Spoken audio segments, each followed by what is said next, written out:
Hello, everybody, and welcome to the Burgundy Zone. I am your host, Kyle, and I'm joined by my co-host, Michael Hall. What up? And we are joined by a very special guest and fellow podcaster, Tay, from Tay and Todds podcast. How you doing, brother? Hey. Doing good, man. I'm excited to be with y'all, Mike and Kyle. I really do appreciate you. And like I said before we even got on set, I'm really looking forward to this. And when it comes to talking Washington football, I love it. So we can talk for hours, for days, and then you'll get the same energy from me. So I'm looking forward to it. You came to the right Yes, place because that's sir. all Yes, we like to sir. do, sir. Hey, and that being said, fellas, we have a great show lined up for you guys. We're going to talk about some of the recent news because I think it's been a very quiet week with the news cycle, right? Not that much news going down. Very slow at this time. We'll talk about Terry McLaurin and some of the news going down. Then we'll get into the fan questions that were sent in, and then we'll have a full preview of the New York Giants game. And that with Pro Football Focus grades and everything. So, Tay, let me go to you first. We've all talked about for months that Terry McLaurin has deserved to be named captain. That finally happened. What was your immediate reaction? Man, I was stoked. Honestly, you hate to lose Landon Collins, Right. but man, like this was so well deserved. Terry's been a warrior since we drafted him. I remember the draft video when he first got drafted, him being there with his family and the tears, and you could just see his passion, man. And Terry's just been a fan favorite since day one. How he kind of rise from the crop, and how Jay Gruden kind of, talked about him, and then how he hit him from us in that preseason, and Terry's just been a hard worker, and it's definitely well earned. Dude, you're absolutely sure. right because we actually, I'm a conspiracy head, right? So I was saying to Right. Hall at that time, I was telling Hall, I was like, dude, the way I'm looking, it looks almost like they don't want to let people know that Terry Yeah. is doing so well because you have to imagine Terry was Dwayne's only comfortable target at that time, and they weren't playing them together in preseason games. So I was saying, what is going on? Why aren't they showcasing him? You are absolutely right because they hid him from us. And the funny thing about all of this is that when they drafted Terry, they said they drafted him as a special teamer because they knew he was an immediate starter there. This kid worked his ass off, took the league by storm, and is now a captain for the football team in his second year. He deserves all that credit. Do you agree, Hall? Oh yeah, without a doubt. I mean, honestly, I know like everyone says he's like it's not really in his like personality to be kind of outspoken and kind of that guy that speaks out and kind of not really takes charge, but just kind of outspoken guy. But I feel like he could have been a captain last year just because everyone held him in that high regard last year. Mm-hmm. And I got to shout you out, Kyle, because again, just like the Antonio Gibson with me, you're the person that literally was like, he's going to be our best player. He's our best draft pick as soon as we drafted him. And Wow. clearly he panned out to be right. Yep. But yeah, I mean, he definitely deserves it. I mean, like I said, he's a stand-up guy. He's every type of teammate and every type of like person that you want on your 53-man roster. Yeah. Even if you want to include the practice squad and those like 7 to 11 guys, whatever it is Sure. nowadays. Mm-hmm. But no, he's definitely deserves it, and hopefully he's going to be a cornerstone and a corner piece of this franchise going forward, and he'll be wearing that C on his chest for the next 5-10 years plus. And it's so funny that you say that, Todd, Tay, that you brought that up about the video of the night that he was drafted, because that next morning I watched that video and I was blown away, absolutely blown away. And then I watched his Ohio State teammates and Urban Meyer talk about how influential he was into them as players and as men. At that moment, that's when I said, it's my pin tweet on Twitter. Follow me at the Burgundy Zone. It's my pin tweet. And Ben Standig put out on that night, he said, who was our best value pick in this draft? And I said, Terry McLaurin. Hands down. And I'm glad that they did it because it's not because of the talent. I want to stress that. It's not because of his talent or his speed. It's because of who he is as like a person and a human being. And I just knew that this kid was meant for great things. And it's funny that we caught something, usually Finally. usually exactly. people are overhyped and then there's like, oh no, like this guy like just blew up and it's so awesome to see. And consistent, Right. And to see him That's what I love earn that captain spot, and to see him, if you were to ask Terry as a person, like, how can you grow on the football field and as like a teammate, and he'll tell you, I have to get better at yards after the catch. He'll say I have to be crisper route run. I have to be better for my quarterbacks. But I think deep down, honestly, I think one of the things in his head that he's thinking is, I have to be that leader. I would like to be more outspoken and stuff. And to see him kind of take that after that game and to use that and to see it garnering into the captain, you're seeing the kid blossom right in front of your eyes. And I really hope, dude, I'm telling you right now, I think they should re-sign him this year. Like, extend him, dude, please. I mean, I wouldn't be mad. I would not be mad at all. Definitely got to shout out Morgan Moses as well, because after that speech that everyone saw in the locker room after the game, he said he came out and he said, I talked to Terry and I told him to like kind of be more outspoken. Everyone wants you to be more outspoken. You're that guy, blah, blah, blah, blah. Here we are a week or two later and he's named the captain. So definitely shout out to Morgan Moses for being that vet, looking out for the younger dudes and kind of just leading the way. Again, another one of those cornerstone guys that's been around for a while. Yeah, and speaking of Morgan Moses, good job, Hall. He, after practice today, the video got shown that Morgan took a game ball and he said a little speech to the team, and they gave the game ball to Rivera for that Cowboys win. I thought that was huge. I think that Morgan has deserved that C on his chest, the way that he performed and led the team when Brandon Sheriff was out. What was your immediate reaction to that, Tay?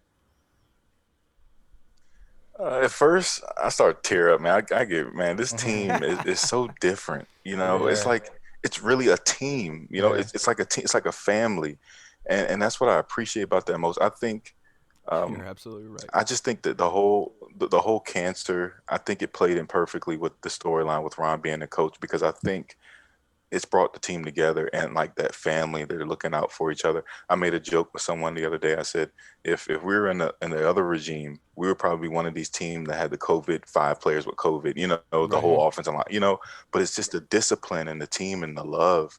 And I think that was just huge. Like I said, I almost teared up because I just think, like, that's my coach. Like I call him coach. Like if I were to see him, he's my coach. You know, I respect him, and I'm just glad they showed that affection for him. Dude, you're absolutely right. Because I'm Yeah, not gonna lie to 100%. you. I'm not gonna lie to you, Tay. I've been sending Ron Rivera some DMs.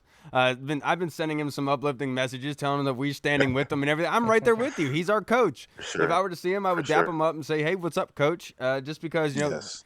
this team Yes. does have that emotional pull with us, you know, and you're absolutely right, because I've said for many, many years that this team was a team full of individuals. And you're seeing in one quick turnaround in one offseason, this team playing as one. And look at the difference between the Cowboys last 2 weeks ago against this Washington team in similar circumstances, first-year head coaches, and they were polar opposites in their output on the football field. And that is a direct correlation to Ron Rivera. Hall, what was your thought process with Morgan? Were you proud of Morgan for that? Oh, without a doubt. Like I said, I've been saying it from like since we had him on the show and like he was in the weight room. We were like, dang, look, he can look kind of like he slimmed down. Then we had what's his name, Coach Sevilla. I know you're talking about Savage. Yeah, Coach Yeah, Savage. Coach- I said yeah. Sevilla. Coach Savage. Yeah, Coach Savage on. He was like, yeah, man, Morgan's been putting in the work and he's been training hard and blah blah blah, and like he's definitely gonna show this year. And then like he's having one of his best years so far. And like I said, he could possibly be like Pro Bowl this year, just how good if he's playing as far as this year. But yeah, I mean, it goes to show you like while those dudes were like pretty much tearing up and crying in Carolina whenever Ron Rivera got fired, and they were just like, I felt like our dad was leaving, like, you know what I'm saying? Like I felt like a part of them was leaving because he's that glue in the locker room that makes guys just like gravitate to him, and he demands that accountability and respect, and people respect him and like honestly like love him, and you can just tell that like he's perfect for this team after all the coaches we had throughout all these years, where it's just kind of like it's one thing after another, where whether it's they don't want this person or they don't want that person or this league goes out, that league goes out. It's finally someone that's like literally like just trying to build a family atmosphere, like a responsible, accountable, like an adult atmosphere where people want to win and have fun.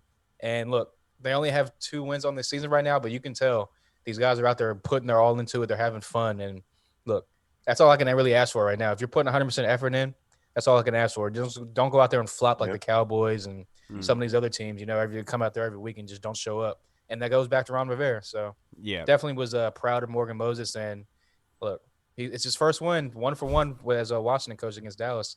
So I like it. Yeah, I've said it. I think I said it last week that Ron Rivera is leading by strength. You know, and I remember at the beginning of the quarantine, the corona, and everything in the summer, I would watch a video of Ron Rivera arriving at at Washington at the Ashburn, and he was wearing gloves. He had the face mask. I mean, he had everything.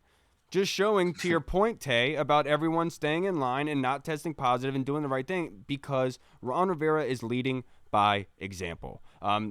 I absolutely loved what Morgan Moses did because I felt that was very important for two reasons. Acknowledging that the reason that they played so well that day is because of the path they're on set by Ron, and the other was Morgan solidifying himself as an outspoken leader. I needed to see that this year. I thought that should have been a thing earlier on, and I'm glad that he's taking the bull by the horns because that dude is an Iron Man. He's been playing in every single game past 4 or 5 years. He deserves the recognition, does he not?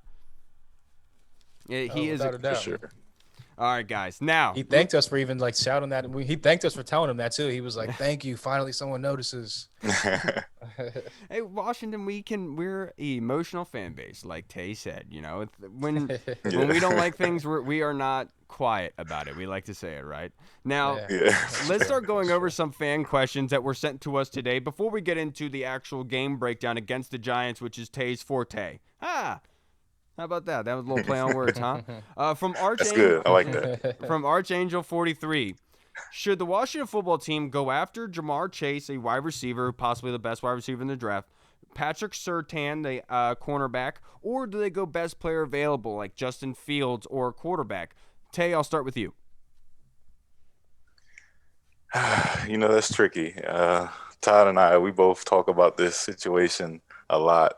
I think it all hinges on Kyle Allen and how he improves throughout the season. I think if he sustains success and he shows growth, I don't think quarterback is necessarily a need, depending on where we are. I think it depends on the spot, but I do think you start to build that offense. You need some more weapons. And if you feel okay with Kyle going into the offseason because he knows the offense, then I think maybe a Jamar Chase is a good player right there. So I would say, if quarterback isn't distinctly need and we're not in the spot to get a Lawrence or a Fields, then I think you got to go chase someone on offense or Pitts. Yeah. I'm right there with you. I believe that they should go after a weapon, but like you said, it all depends on where they go and where their draft position is based at the end of the year. Now, I will tell you, I always say best player available because every team that you think that they have a stockpile at a position and you don't address it, in a year or two, you have an issue. Look at the Dallas Cowboys and their offensive line. They've had a stellar offensive line for 3 to 4 years. They can't pay everybody, and now look at them.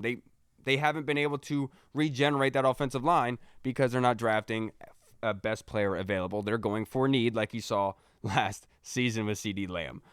So I agree that best player available is the way to go. That's always the way I felt, and I'll let Kyle Smith be the judge of that. I think he's done a good job of being able to depict on who's doing well and who doesn't in this draft. So I'm best player available. I trust Kyle Smith and this scouting department, and that's very hard for me to say because it's been a long time since they had somebody good running the show up there. What about you, Hall? Yeah, 100% agree with both you guys. I definitely think they take, depending on where they're picking at, if it's definitely like the back half of the top 10 or something like that, depending on record-wise, where they finish the NFC East, whatever, blah, blah, blah. If a guy like Trey Lance is there, obviously I think he would go with him and just kind of stick with Kyle Allen going into next year and kind of let Trey Lance sit for a little bit, learn the offense, blah, blah, unless obviously he's a standout in camp and everything like that. But let him learn a little bit, let Kyle Allen take over the reins for however many weeks. And then obviously once Trey Lance feels more comfortable, insert him into the offense. But with that being said, if we're going to go with Kyle Allen or another one of these veterans that are going to be on the market this upcoming offseason, I would definitely go best offensive player available. And I would definitely pick Jamar Chase or one of those top wide receivers coming out because we need someone that's going to go opposite of Terry McLaurin. It's a dire need. Obviously, it's like really a dire need. It's really showing this year. And, we need to build a lot of younger, like, offensive weapons around, like Antonio Gibson, and put some, like I said, young pieces around so we can actually have a young offense going forward and kind of look forward for the future to actually be contenders every single year, not just have one good year and then kind of fall back to the pack. Have another good year and kind of fall back to the pack. So definitely want to see some consistency, and that starts with drafting guys like Jamar Chase. Yeah, and I wouldn't be surprised. I know that everyone is saying Jamar Chase is the best guy in the draft, but the Alabama boy, Waddle, am I saying his name right? Waddle, yeah. That's why I said one of these top guys because he could enter the conversation too. He is a burner, and one of the things that the Washington football team has been lacking is explosive plays offensively, and somebody like him would be phenomenal, given the work ethic down there in Alabama, adding to this team. that would be a great one. Now, Archangel43 has another question for us. So, Hall, I'll stick with you with this one. Will the team put together a package for Haskins on draft day? And if you don't think it's on draft day, do you think it's before or after? I'm depending on whenever the next league year starts. I don't think. I mean, I guess maybe it'll be. Hold on, let me think about this. I don't think it'll be. I don't. Yeah, I know, but after like COVID, I don't know if they're gonna push stuff back or anything like that. You know, but seeing if it starts on time, I think that it'll definitely be probably leading up to the draft. Maybe it might be on draft day for like one of those later round picks. But as far as a package, I don't know if there'll be any type of package. I think they'll just probably trade him for like a 5th or 6th or 7th round pick, whatever they might get for it. But yeah, I don't think it'll be a package. I think they'll just wait either like a week or so leading up to the draft, or maybe that second or third day of the draft to maybe deal him away.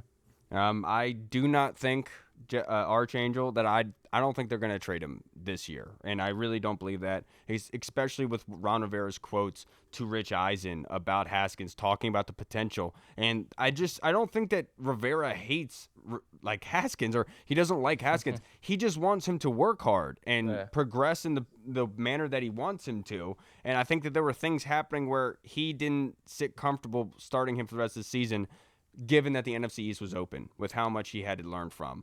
What about you, Tay? Do you think that trade goes down? Now, hear me out.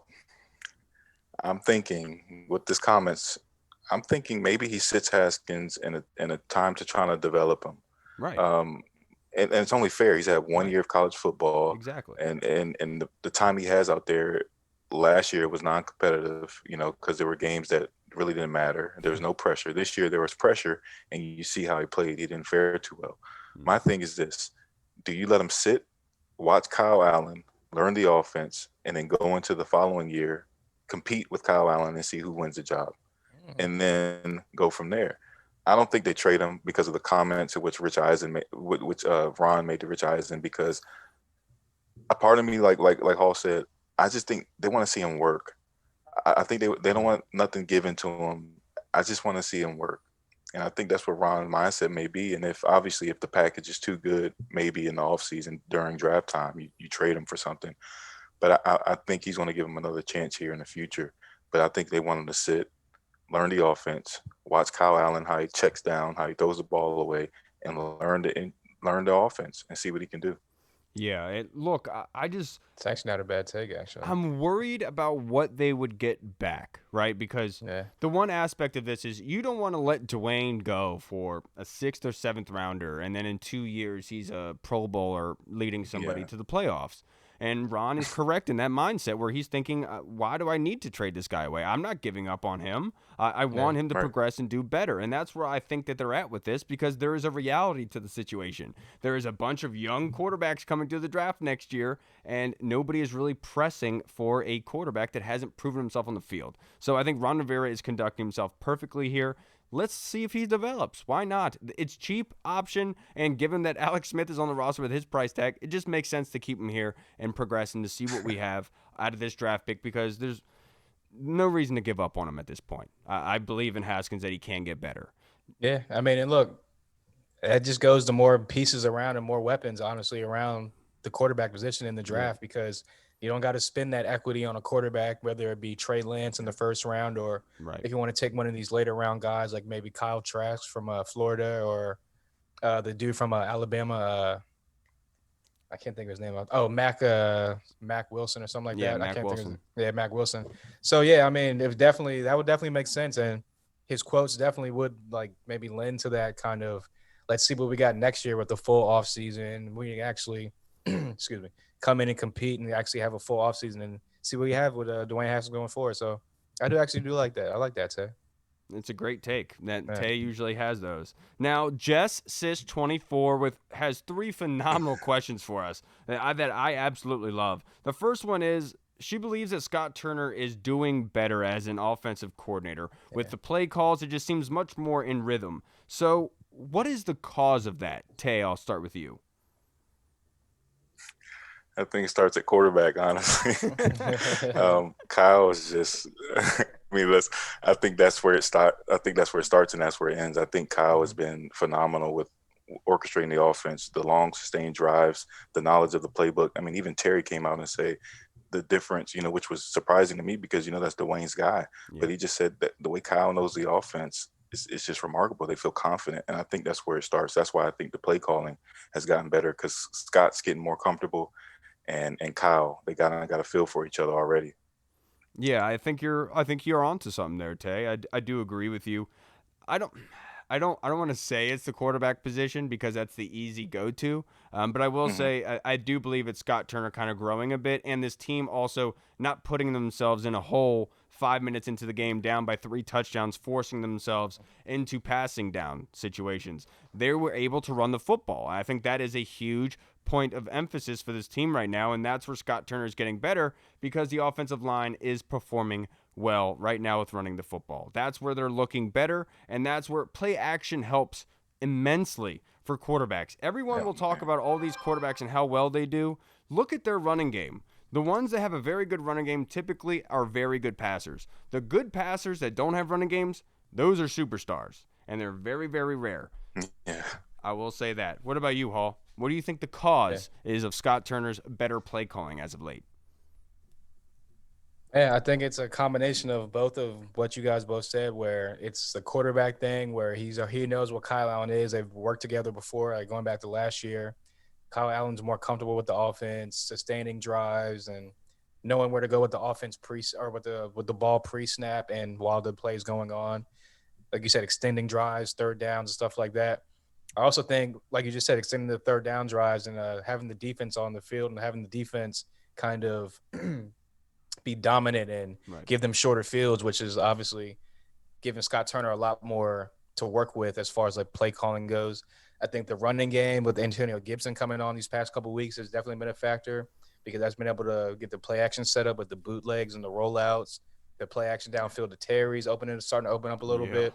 So I definitely think it's a combination of all those things, is kind of everything rolling into one and kind of just this team kind of growing into like an actual team, not just, like there was, like I said, no off season stuff like that. So I think with the off season, all that stuff, we would have saw this earlier in the season, but I think Mm, now everything's starting to come together. They're starting to feel confident, more right. comfortable, and they're starting to be like, you know what?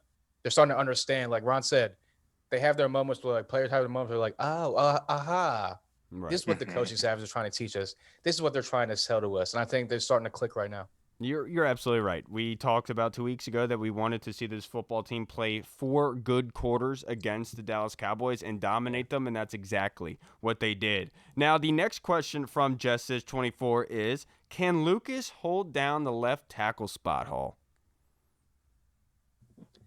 Yeah, I mean, we'll see. He did a pretty good job last week against Dallas. I didn't really see any. Like, I saw a No couple pressures pressures. from the left side, I but don't think nothing really so. serious. No pressures. I'm pretty All right, well, sure. yeah, there we go then. So, and that's a pretty tough. Not I'm going to say not pretty tough defensive line, but that's there's some guys on the defensive line that aren't any slouches. I want to say that. And Don so Poe yeah, I did think get that with the released Giants right coming after up, that game. exactly, that's true. So no, I mean they just went up against the Giants a couple weeks ago, so it's not like they're going to see Right. anything different that they didn't see a couple weeks ago. And yeah, I think he'll do a pretty solid job. And as long as we can then get the run game established and kind of that quick game, if anything is going wrong on the left side, kind of get the quick game going with the screens and the slants and stuff like that to kind of negate the pass rush, I think that he'll have a pretty good day. Now, Jess Sis, I will tell you right now, I think this is the best question that you have sent us because this is probably the biggest challenge to Ron Rivera thus far as the head coach of the Washington football team. I know that's crazy to say, but because Jaron Christian wasn't playing terribly, but he was getting better. And then Cornelius Lucas comes in and plays incredibly well against the Cowboys. So, what does Ron Rivera do? Does he go back to the guy that worked hard, performed well, was getting better, or does he go to the hot hand? That's the big question for me right now. And I'm not sure where he's going to go. I think this is a great question by you, Jess. And I would love to see them stick with the hot hand until something goes wrong. If we're going to do anything, let's stick with Yeah. the hot hand because I like the way that Cornelius Lucas played incredibly well against that Cowboys defensive line that you alluded to, Hall. What about you, Tay? Yeah, I would agree with Hall on that. He just I just felt comfortable with him at the left tackle spot. I think he stays. My dad's a Cowboys fan. Mm. Yeah, that's pretty bad. But so I watch every single Cowboys game. and I love it because they're losing. Yeah. But I watch it, and their D line is not bad. Like Alden Smith plays good, and Gregory and the other guys, they're athletic and they make plays. And the fact that they were pretty much non-existent kind of opened up my eyes. Like, whoa, okay, now this was probably one of the best performances of an O line we've had in the last 2 years. Yeah. So I think he stays. I think he stays. I'm jealous because I wish I could have been in that household while you were watching that Cowboys game. Because when Washington was beating up on him, so I'm sure that was a very unhappy dinner. Oh man, I was loving it though. All right, so Jess says has one last question for us, and it's a good one. What impact does Steve Sims have if he plays this weekend, Tay? Huge, man, huge. Uh, it's like and he's not a top tier receiver, but he knows the offense. He's dynamic. He's shifty. He can get the ball in space and he can move. You got the end arounds. You got the jet sweeps. All those stuff that you can do with him, and that I think that opens up the playbook like so much, And I think that's huge because you got Terry there, and you got Logan Thomas who's starting to get some. I mean, you're starting to see his full potential with the change at quarterback. And I think with him, I think you see the offense open up. Not, I wouldn't say drastically, but we need some weapons. The last couple games, we haven't had much outside of Terry and Logan, so we're pretty good to have him back. It's big. You're absolutely right, and I do believe that Steve Sims, if he plays in this game, he's going to make a huge impact. And I don't mean a statistical huge impact, but he is going to be opening up the middle of the field. You look at Blake Martinez, the middle linebacker, who is questionable for this game. He's phenomenal against the run. I don't think there's anybody out there that will tell you the opposite. But against the pass, he can be beat. In the middle of that field, those big linebackers, Jabril Peppers, I know he runs a 4.4, but right now he has like a 40-point grade from Pro Football Focus, not playing well.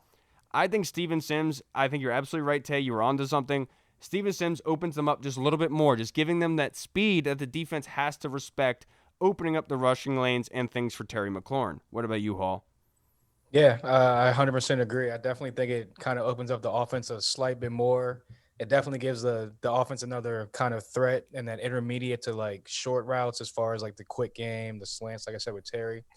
Now Terry does not do all that stuff. He can kind of run those deeper intermediate routes while Logan and Steve Sims kind of work the middle on those crossing intermediate short stuff. I definitely think it helps the run game out because with another weapon on the outside, it kind of spread the offense out or spread the defense out a little bit more. Opens up some more running lanes for Antonio Gibson and J.D. McKissick. Right. Maybe a little Peyton Barber action when we get into the red zone. Mhm. And speaking of red zone, he's another Yep. weapon, another threat in the red zone where I know Yes, he Scott is. Turner's starting to incorporate a lot of those jet sweeps. He can run the Dude. jet sweep. Yeah, he can run the jet sweep in the red zone or in the open field. So as long as we can get him out in space, as long as he's healthy and can make his kind of shifty moves, I think he'll definitely be an asset and open this offense a lot this weekend. Yeah, because I will tell you what, I have, in our big league, I have Robert Woods. And so I was watching the game last weekend of the Rams versus Dolphins. First Robert Woods touchdown was the jet sweep on the goal line. That was an easy play. And I immediately thought, all right, Scott Turner, dial that up. And you're absolutely right, because Steven Sims could absolutely bring that speed on the edge that the defense has to respect. You're absolutely right, Hall. I agree with you wholeheartedly. Now, the next question we have is from our good friends, the HTWR podcast, Maddie, Jane, and Freddie. They want to know, Hall, I'll stick with you since we're both wearing white. The white uniforms. When could we see them?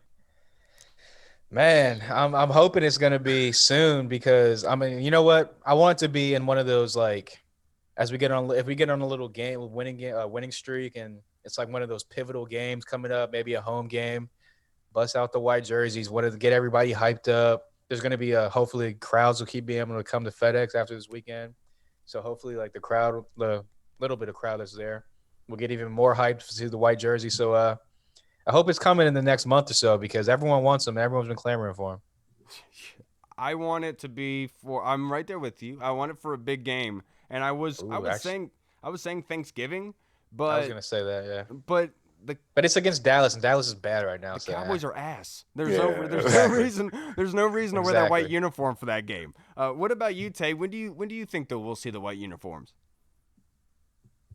I was hoping it was a season opener, but I'm gonna say that week 17 versus Philly for the playoffs. Let's hopefully we make it there. But I agree with Hall. Let's have it for a big game where the crowd is there.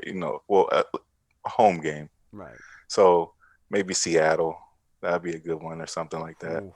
Yeah. Dude, we would definitely need it against Seattle. You're absolutely right. That would get everybody hyped up. Honestly, Yeah. You bringing up that Week 17 Philadelphia game reminds me of Sean Taylor scoring that touchdown Week 17 in the yes, all-white sir. unis. So it brings it back a memory. What were you That's saying, what I'm Hall? saying, Ooh. man. Now, I was going to say, honestly, they should break them out this weekend because this is a pretty big game. I feel like this is going to be one of Yeah. those pivotal swing games where, like I said on Tuesday, this is going to be where if we win this game, all right, bet we're in the hunt. Let's do this. Like, we got the momentum. If we lose this game, it's kind of like, all right, it's kind of out of reach now. Like, we're 2.5 games back. It's going to kind of be hard to climb back up and get into contention again. So this is a pivotal game, and I would love to see them come out in the white unis this week. Yeah, and I'm glad that you brought up. Especially with the crowd being there for the first time. Yeah. And I'm glad that you brought that up about the Giants game because Andy Burrows, our good friend from the UK, to finish up our questions here, he wants to know, does the Washington football team approach the Giants any differently? I'll save the best for last. So, Hall, do you think that the Washington football team will make any adjustments against the Giants, or do they go straight up? As adjustments as far as with the first time they played them a couple weeks ago? Correct. I mean, hey, that game plan worked. If you think about it, the defense held them to, 6 points or something like that. The swing point of the game was that Kyle Allen fumble, which was ridiculous. But I feel like he was trying to do too much. I feel like the coaching staff kind of talked to him and kind of wrangled him back in and was like, hey, we need you to just distribute the ball out, not really be a game manager, but manage the game, but take the shots when they're there, which I think that's what they wanted Dwayne to do. But obviously he couldn't really do that at this point in time. But no, I think that they stick to the game plan. I think the defense is going to get after the quarterback, and I think Del Rio sticks to his defensive game plan and kind of tries to get after Daniel Jones and create pressure to get turnovers, to give this offense short fields, which has been our key to victories for these 2 games that we've won so far. Yes, and I agree with you. I do think I will slightly disagree. I do think they will take a different approach because against the Cowboys, I did notice one thing. It was almost like when Terry ran that deep ball, caught that touchdown, it was so easy to where Scott Turner's going to say, we need to call that more often. And I think that that's what they're going to do against the Giants because all Terry did was just run out and up. That was it. And it was this easy transition, you had 10-yard cushion. Let's do that more now. Let's continue that trend. I do think they will attack downfield way more in this game than they did last time. Tay, you guys are notorious for your videos that you guys put of the game films, your breakdown of what's happening. So let me ask you, do you think this Washington football team will approach the Giants any differently? I think you have to because I think the Giants will be a little bit more prepared from last game. However, I do think as far as offense, another week in the offense, so coming out of a bye week. I don't know what Ron's record is coming out off of buys, but I do know that they will be ready. And hearing from the Giants week, I hear about the practices. That was like the first week where they said the practices were like lights out. Then the Cowboys week. I'm anticipating they're going to do the same this week. And I just believe that with Kyle Allen at the helm and knowing that they were this close, they were so close to winning that game, that 2-point conversion, I think they're going to come out hungry, and I think they're going to come out willing to execute. And I think they're going to challenge these guys. I think they're going to challenge them with deep shots because I think we're a little conservative that game with, a little quick, which is understandable. Right. But I think we're going to challenge these guys a lot more, and we're at home. So I think I'm excited about this game. I think the offense will stick to the game plan. I think they'll do a little bit more explosive plays. We'll try to see some more. I think on defense, that was Chase's first game back from his injury. I think Chase is going to have a big game too. Yeah, I definitely agree with you. That's a good point. And what a fantastic transition. Thank you so much, Tay, because now let's talk about the game and talk about the breakdown of this game. And to your point about Chase Young, you're absolutely right, because right now, by Pro Football Focus, Kevin Zeitler is the highest-rated offensive lineman for the New York Giants with a 61.6 grade. Their left tackle is Andrew Thomas with a 60.3. He's a rookie. Left guard is Shane Lemieux, a guy that I actually did a film breakdown on of his days at Oregon. he's not bad, but he's like a finesse blocker. He's not your Mauler, that type. He's just all right. And against this D-line, that's a bad recipe right there. Yeah. And then Nick Gates with a 48.8, but I regress. Shane Lemieux's Pro Football Focus grade is a 34.3 right now. Sheesh. And then Cameron Fleming at right tackle with a 52.4. You're absolutely right, Tay. I without a doubt agree that Chase Young is going to eat because he looks a lot better than he did the last time that they played. So let's start breaking down this game, fellas. Hull, I want to ask you a question. If there was one area in this game that the Washington football team had to do well at in order to win, what would it be? I think you just try to repeat what you did last week and try to get Antonio Gibson involved in the offense as much as possible. I think he's going to need between 18 to 22 touches, whether it be in the passing game and the running game. I know he had 20 rushes for 128 yards a couple weeks ago against Dallas or something like that. Mm-hmm. So yeah, definitely get him involved in the running game and the passing game as well. 18 to 22 touches, and again, with that run game going, I think it'll, like you guys just mentioned, open up the shots more downfield. And with Steven Sims hopefully coming back, that'll open up a lot more in the offense. So yeah, yeah. Now, I'm gonna have to go with the Lost my train turnover. of thought. I'm gonna have to go with the turnover battle. We saw in the first matchup that was a difference in the game. Obviously, we could talk about the Dustin Hopkins missed field goal, but I'm not going to talk about that because I already forgot about it. They have to win the turnover battle. Kyle Allen has to take care of the football. They can't have fumbles because this Giants team, the defense is good. They're okay. And so what their best thing to do is forcing turnovers in order to give their offense a chance to be in the game. You take care of the football. I think that is going to be the best area of concern for them to win. I think it's going to be very easy at that point because this team is more – I'm sorry, but they're more talented than New York Giants. Yeah. They should have beat them 2 or 3 weeks ago. They're going to beat them this weekend. I'm telling you that right now. Now, what about you, Tay? What area did the Washington football team need to win in order to get the W? I think it's going to be physicality on both ends. The Giants are a very physical football team, and they'll bully you if you're not careful. I don't think that'll be a problem here this week. I think they know because of, obviously they don't have that chip on their shoulder because they know that's a game they should have won.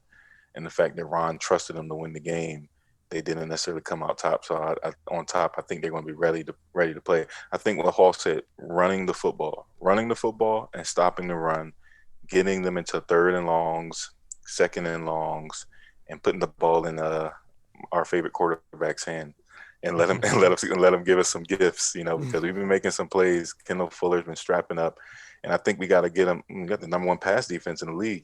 That's so good. That's so cool to say. But that's what we got to get him. We got to get him into that 3rd and longs, those 2nd and longs. Right. Put the ball in Danny's hands. Yeah, and that was one of the areas that we talked about in the first matchup. The Washington football team had to get after Daniel Jones because when he is pressured, he loves to throw the ball up for grabs. They only had 1 sack that game. So this is a huge area of concern. You're absolutely – is it 1? Was it 1? I think so. Yeah. So that has to be a huge area of concern for them. If they can get after Daniel Jones, I loved the blitz packages that they were doing with the Cowboys on 3rd downs. I think Jack Del Rio has gotten more comfortable there. They're playing very well right now. 100% agree, dude. 100%. And look, just like Chase Young was coming off the injury, he wasn't he wasn't 100%. Right. Same thing with Cole Holcomb. That was his first game back against the Giants. That second game when he was coming back, you see what he did against Dallas. Ooh. Look for him to be a huge factor this upcoming week as well. That is a fantastic plug right there. Good job, That Hall. is. Now let's talk about the prediction game, fellas. And so Tay, I'll start with you. If MVP of the game, straight up. MVP of the game, straight up. I'm gonna say Chase.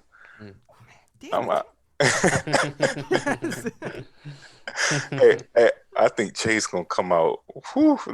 Man, I'm gonna say Chase. Can't go wrong with that one. See, now I got to switch my stuff up. I'm gonna say Kendall.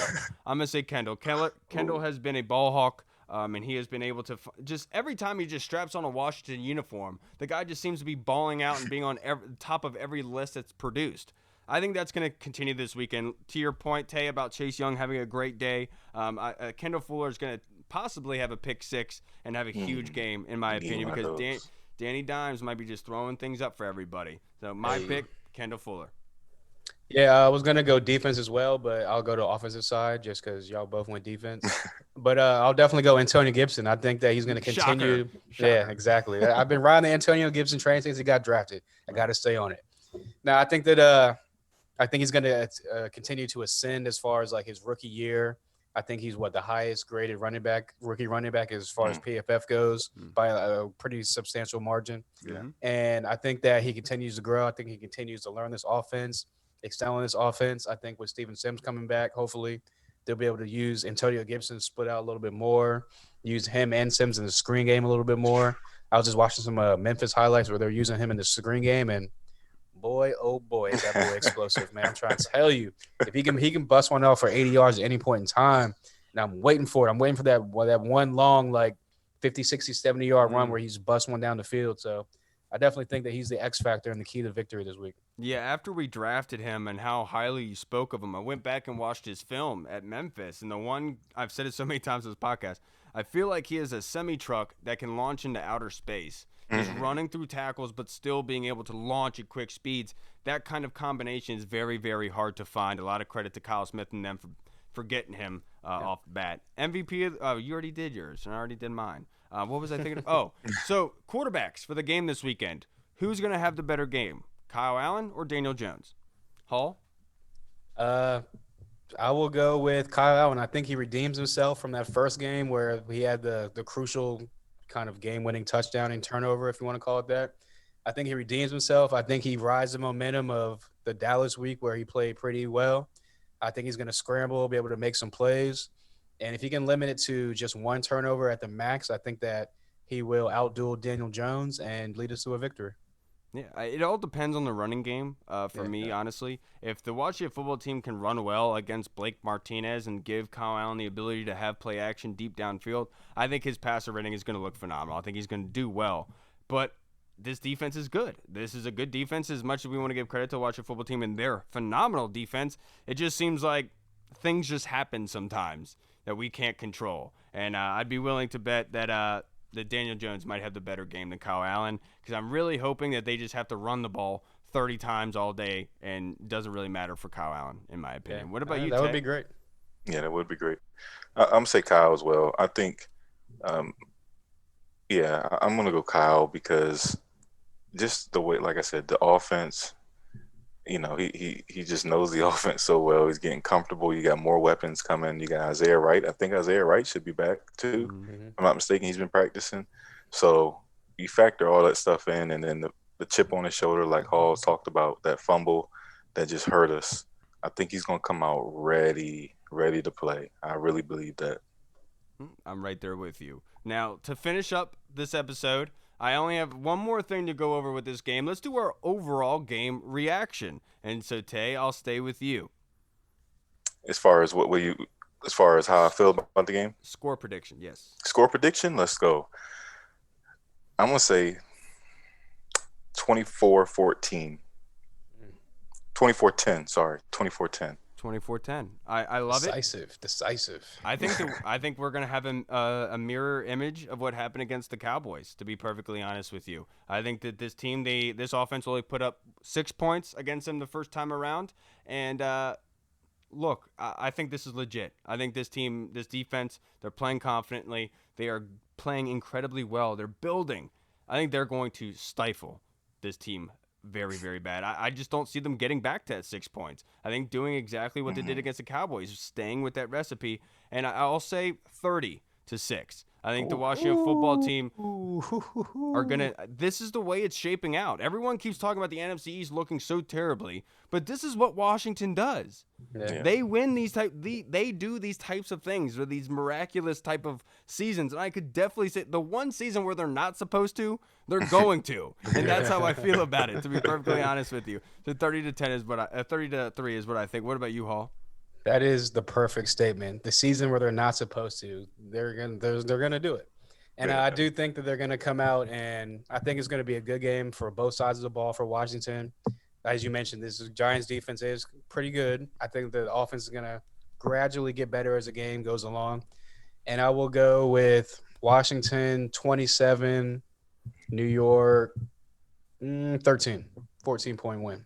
Yeah, that's probably way more realistic than mine. But I'm so I mean, look, I would not be surprised if they came out and blew him out like that because if you're listening to 106.7 today, everyone's been saying that like this will be the one game where like Washington comes out and I don't want to say like tricks or fools people. Like there's going to be a decisive win. They're going to blow the Giants out, and people are going to be like, "Oh man, is Washington really in this race for the division?" Yeah. And then it's going to be set up to go forward from there. Yeah, because it's almost the same type of offensive line that the Giants have as the Cowboys. And I feel like we haven't even talked about Jonathan Allen and Deron Payne going up against these interior linemen that, to be quite frank, just aren't very good. They've gone against better competition. I could see this team legitimately dominating this game again, and they need it. Because the way that they played against the Giants and left that with an L, I felt like they left some plays on the field. Oh yeah. Personally. Oh, yeah. And I feel like this is the game that they're going to say, we are going to win. We are not going to allow you to be anywhere close. I definitely feel that's going to happen. Now, let's talk about, I know to wrap this up, it's kind of ridiculous, but the name change. I'll give you guys a couple seconds, whatever you want. If you want to express, what do you want the name to be? And if you have any inputs on what you could do with that name and different possibilities with that, if you had 2 minutes to tell Jason Wright your spiel about why you think the team name should be what it is. Let's hear it, Hall. Oh man, put me on the spot. Yes. I mean, I've always been a big proponent of the Washington Warriors. I think it just rolls off the tongue. I think that it doesn't. You can stick to the whole like the military warriors, a DC theme of like the Army and the Navy base, the warriors that fought for our country, or you can stick to. I know they want to get away from the whole like Native American kind of theme, but I mean, you can take it as like I said, like warriors, like Ultimate Warrior. Like you can do a lot of things with the logo and the color scheme can stay the same, but just like more updated, like some more, I guess, swaggy, more uniforms. But no, I think that yeah, I mean, I'm a Warriors guy. I've been a Warriors guy from the get go, so I'll stay with Washington Warriors. I like that response there, brother. I appreciate that. Now, Tay, what about you, brother? You know, I was a big Todd and I were big Red Wolves fans, and that's kind of like I kind of drifted off of that now. And after seeing the team, after seeing Ron Rivera and all that's going on and how the team is building camaraderie like that, I'm just like, man, let's keep it. Washington football team, let's keep it because that's what he's building, a team, a family. And I think it fits with what exactly he's trying to build. And not only that, I just like the fact that my thing is this: would you be okay if the team name was boring, but they were winning football games? Oh yeah, Like, without a doubt. Yeah. You know, and that's what I'm okay. It's kind of like an Alabama vibe, you know, where the jerseys are boring, they're classic, but they just win. They're physical, they're a football team, and you know they're gonna bring it every single night. That's how I kind of feel now. Let's just keep Washington. I mean, I know we want the jersey designs and stuff, but if we can win with this name and we can build what we want, what Ron wants to build, a culture of team and winning and family, then I'm all for it. I'm all for keeping it. Yeah, I mean, look at the Browns. Worst name, worst uniforms in the league, and they're still terrible. How depressing that would be. You know, we have it so The good. Browns. Yeah, we have it so good here in Washington. But I'm a Warriors dude. I'm going to be quite frank. I think that should happen. And one thing I thought of the other day is that maybe the Washington football team at the stadium could have a Warrior wall and a kind of LED type of screen where people could walk up who served, combat veterans, whatever have you, could come up, sign their name on the wall, you know, have a little picture, whatever have you. It doesn't have to be like set in place, but you could like search your name and find it, see everyone on there. But also the name Warrior also has a connotation with people like Ron Rivera getting over cancer, overcoming cancer. So Tanya Snyder could sign that wall as a warrior for overcoming breast cancer. There are so many different avenues I love with this name. I think the Red Tails, they could be honored with either a statue at the stadium remembering the Warriors because they were Warriors. And so I believe that there are so many different avenues that you can go down with that. And then the appreciation for the military. No other professional sports franchises really garner the military aspect. Nobody really represents them. And I feel like that's something that could be unique to Washington, D.C. because my father-in-law, he said he was on Andy's podcast last weekend, and he said, you know, in the D.C. area, it's filled with people in the military and the Federals, whatever. If you have the name as Washington Warriors, you're going to have a lot of people coming into watching those games. You're going to have a lot of those people saying, yes, I will back that. I will 100% be there. And I just feel like the Warriors, is the best avenue to go down. I really hope it's the one that they pick. I really. That's actually a good point because I was just gonna say that would do great for like as far as branding, as far as like getting it Yeah. out there because obviously a lot of people in the media and national media just hate on the Redskins Yeah. or the Washingtons. They hate on Washington. They don't like us. They haven't liked us forever. They hate on Dan Snyder. They think he's the worst owner in sports. Blah blah blah. So that would be a great change around to be like, oh man, like look what Washington's doing to change everything around, new culture, blah blah Yeah. blah. So that would be nice. That would be nice. Yeah, I'm just going for the easy money grab because I know that's what Snyder's looking for, right? He's looking for that instantaneous getting fans in the stadium. That's the best way to do it, brother. Let's go. That's true. All right, everybody. Well, I really appreciate you coming on, Tay. You were fantastic as always. If you guys haven't already, go and like and subscribe to Tay and Todd's podcast. Where can they find you? You can find us on pretty much everything. Right. Everything. You just look for us. We're not on Instagram, we're not on Facebook, but we got a YouTube channel now. And we're on, obviously, our main thing is basically Twitter and the breakdowns and the podcast, obviously. And then Todd, he specifically goes to the quarterback breakdowns, and he's doing some defensive breakdowns here soon. That's on our YouTube channel. So, yes, please subscribe. We'd love to have you. And we just love talking Washington football. Just Yes, like us, sir. brother. One and the same, right? All right, everybody. Well, thank you so much for tuning in. I'm Kyle. I'm Hall. And let's see the Washington football team kick some giant ass this weekend, huh? Get it, dude. Washington win. football. Yes, sir. We'll see you guys. Washington football. Woo! Shoot. Audio Jungle.